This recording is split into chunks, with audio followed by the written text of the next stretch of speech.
Ayan, pabalik na tayo sa ating pinanggalingan. Sana wala kaming naiwan doon sa aming inupaan, no? Ayan. Kaya tayo dito sa gitna. Kung ginidudong, kakainis. Ay, wala. O, dito kayo sa balo. Ay. Il sole bacia i belli. Tapos, ay, pag nga pala gusto nyong, pumunta dito sa Hidroscalo, sasakay lang kayo ng MI1, yung metro na red.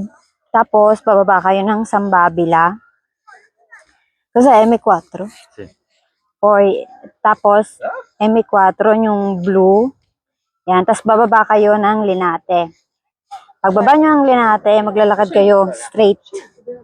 Tinatry ko lang yung microphone tsaka yung cellphone. Berto sa Vero. tinatry ko lang kasi syempre, tatry natin siya. Sayang naman yung pagbili natin tapos hindi natin gagamitin. Diba?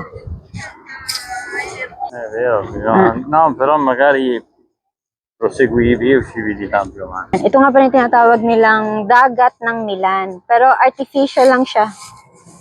Hindi naman talaga siya dagat ng Indoy. Parang lake, pero artificial lang siya. Pero diba, no? Kasi park siya eh. Ang laki kaya nito. 20 kilometers, no? Si Devi Girare. Basta malaki siya. Siguro mga 1.5 hour kung iikutin mo yan. Mula doon hanggang doon. Iikutin mo yan. Pero mga un'ora e mezza. Se vuoi fare il giro. O di più. Depende. Depende pala kung gaano kayo kabilis maglakad. Tapos pwede ka rin magbike, oh. Mas mabilis pag bike, syempre.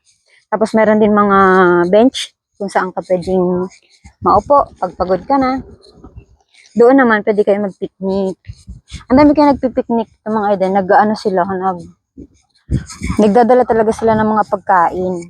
Ayan, dito nga pala kayo lalabas pag galing kayo ng Linate Airport. Ito yung dadaanan nyo papunta dito sa Hidroscalo. So ngayon kasi pabalik na kami. Ay, ayan o, may... Diba? Over there. Ayan. Ang airplane. Ital? No. Ano? Che non c'è il marchio Ita. Ayan, ito nga pala yung dadaanan nyo. Pero may mga ibang entrance naman to eh. Dito pwede ka mag-picnic dyan. Tapos ayan, may mga kabataan doon na naglalaro. Ayan, may mga naglalaro doon ng volleyball. Mga kabataan. Sana all kabataan.